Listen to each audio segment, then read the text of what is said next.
નમસ્કાર મિત્રો, અમારા નવા વિડીયોમાં આપનું હાર્દિક સ્વાગત છે। આજે આપણે વાત કરીશું માળિયું સાફ કરતા બનેલી સત્ય ઘટના વિશે। ઘરમાં એક તરફ લગ્નની તૈયારી ચાલી રહી હતી। દીકરીના લગ્ન, વ્યવહાર અને બીજો ખર્ચ ગણતરી કરતાં વધી જતો હતો। ક્યાં કાપ મૂકવો એ સમજાતું ન હતું। ઘણી વખત રાત્રે મારી ઊંઘ હરામ થઈ જતી હતી। ઓછામાં ઓછું 10 તોલા સોનું આવવું પડે તેમ હતું। કુમારને વીંટી તો ખરી જ। મારી પત્ની સ્મિતા તેના લગ્ન સમયે મળેલ સોનું મારી સામે મૂકીને બોલી, ચિંતા ના કરો, સોનાનો ભાવ અકલ્પનીય ચાલે છે। મારું સોનું વેચી પાયલના ઘરેણાં કરાવી નાખીએ। લગ્ન પછી પરિવારની જવાબદારીઓથી હું ઘેરાઈ ગયો હોવાથી નવા ઘરેણાં તો સ્મિતાને અપાવી શક્યો ન હતો। તેથી તેના લગ્ન સમયના ઘરેણાંને આ રીતે વેચી દેવાની મેં સ્પષ્ટ ના પાડી। ભગવાન ઉપર પૂરો ભરોસો હતો એટલે મેં ખૂણામાં બિરાજમાન ભગવાન સામે જોઈ કીધું, હું જ્યારે જ્યારે મૂંઝાયો છું ત્યારે ત્યારે તે કોઈ પણ સ્વરૂપે મદદ કરી છે।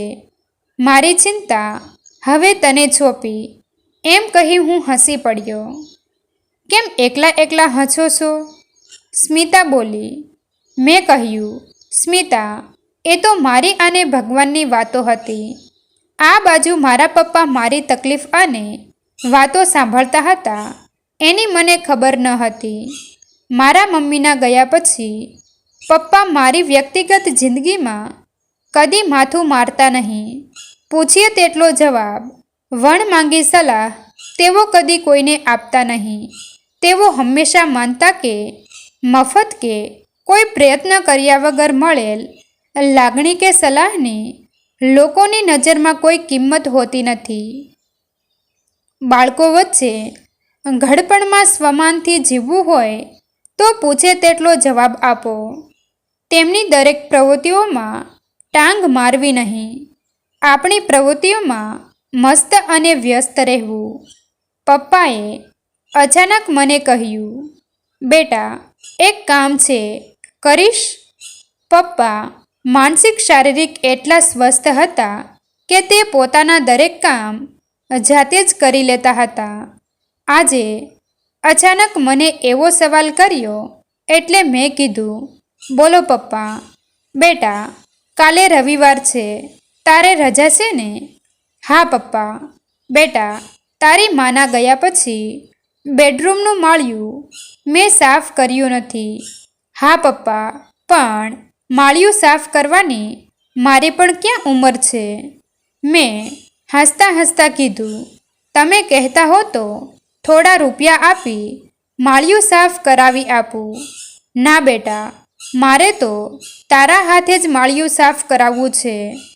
હું પપ્પાની જીદને સમજી શક્યો નહીં, પણ મમ્મીના ગયા પછી પપ્પાએ કોઈ પણ પ્રકારનો મને આગ્રહ કર્યો ન હતો। તેઓ વ્યક્તિગત એવું માનતા કે જીવનમાં આગ્રહ કોઈને નડતા જ નથી, નડે છે તો માત્ર આગ્રહ। એટલે મેં કીધું, સારું પપ્પા। બીજે દિવસે સવારે સોસાયટીમાંથી સીડી લાવી હું માળિયે ચડ્યો। એક પછી એક નકામી વસ્તુ હું માળિયેથી નીચે ફેંકવા લાગ્યો। ત્યાં એક પતરાની તાળું મારેલ બેગ મેં ઊંચી કરી પપ્પાને બતાવી।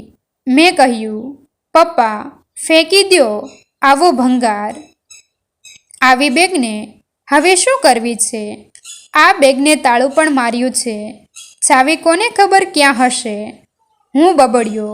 પપ્પા ધીરે હસતા બોલ્યા, બેટા, એ પેટી મને આપ અને હવે તું માળિયેથી નીચે ઉતરી જા। માળિયામાંથી મારે જે કાઢવાનું હતું એ મને મળી ગયું છે। હું કંઈ સમજ્યો નહીં, છતાં પતરાની પેટી પપ્પાના હાથમાં આપી હું ધીરેથી સીડીની નીચે ઉતર્યો। પપ્પાએ પતરાની પેટી પલંગ પર મૂકી મને કીધું, આવ બેટા, મારી બાજુમાં બેસ। હું પપ્પાને ધ્યાનથી જોતો રહ્યો। પપ્પાએ મારા માથે હાથ ફેરવી કીધું, બેટા, તારી ચિંતાઓ આ પેટી ખોલતા દૂર થશે. પપ્પાનો અચાનક હાથ ફરતા એ પણ જ્યારે હું મુસીબતમાં હતો ત્યારે મને ઘણું સારું લાગ્યું.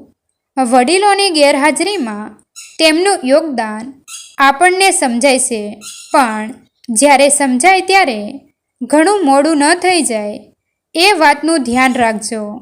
ફોટા પાસે યાદ કરી રડવું એ સારી નિશાની છે, પણ પસ્તાવો કરી રડવું એવું તેવો વ્યવહાર કદી વડીલો સાથે ન કરવો જોઈએ.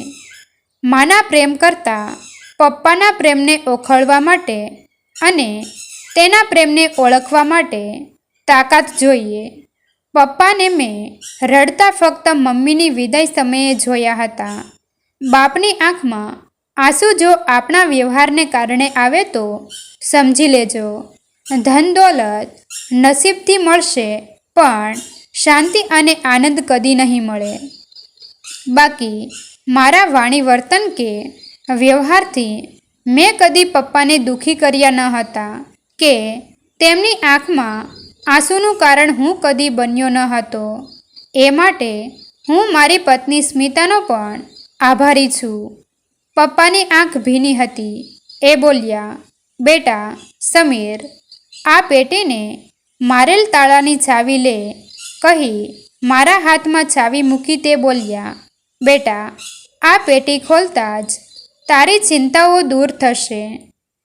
પેટી ખોલવાનો આ યોગ્ય સમય છે.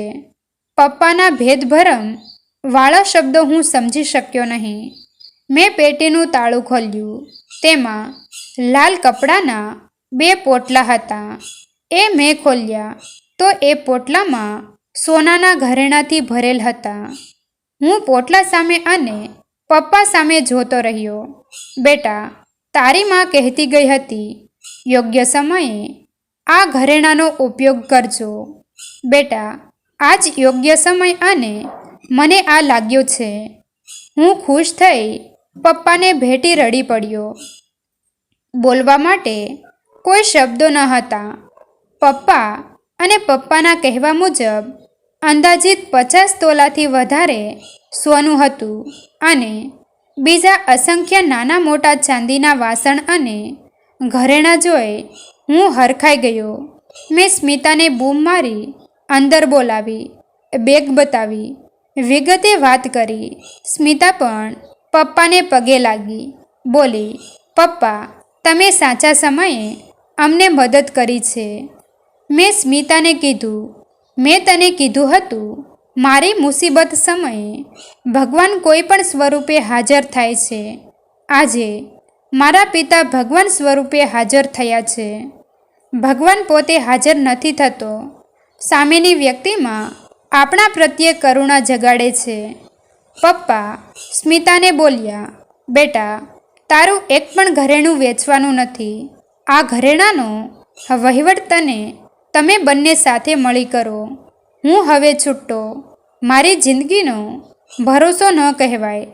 અત્યારે તમે મૂંઝાતા હો ત્યારે આ ઘરેણાં ઉપર માળિયામાં પડ્યા રહે તેનો કોઈ મતલબ નથી. બેટા, તારી માના ગયા પછી તમે મને માન સન્માન સાથે સાચવ્યો છે.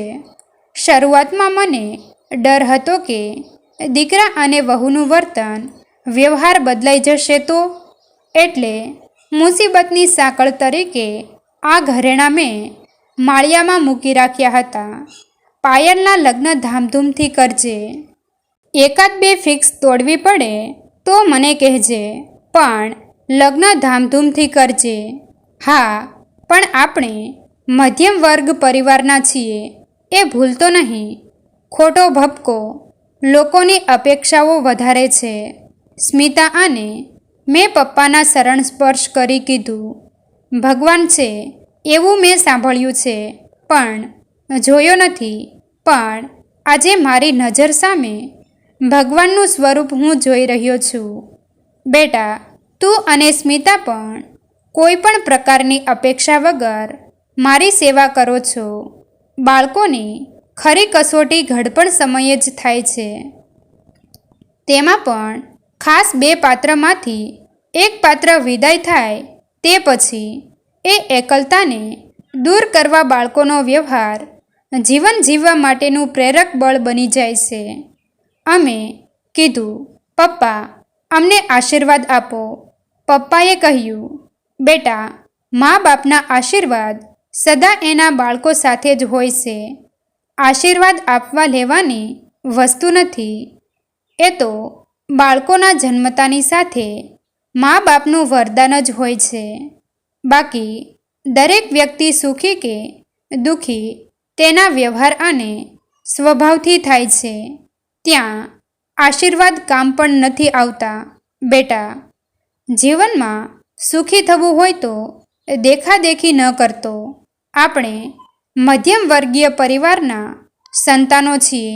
એ કડવી વાસ્તવિકતા કદી ભૂલતો નહીં. જે વ્યક્તિઓને આપણી જીવનશૈલી અનુકૂળ ન આવતી હોય એ આપણાથી દૂર રહે, અથવા આપણે એવી વ્યક્તિઓથી દૂર રહેવું જોઈએ. પાપ થાય એવું કમાવવું નહીં, કોઈને દુઃખ થાય એવું બોલવું નહીં, અને તબિયત બગડે તેવું ખાવું નહીં.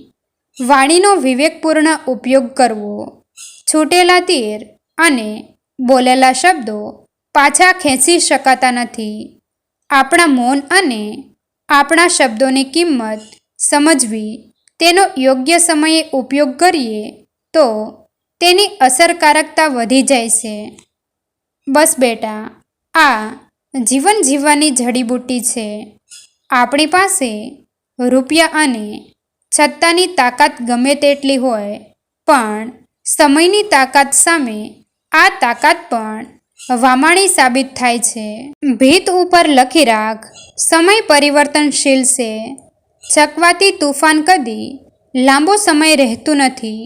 આ સમયે છોડ નમી જાય છે, ઝાડ અક્કડ રહે છે, એટલે તેને મૂળથી ઉખેડી ચક્રવર્તી પવન ફેંકી દે છે.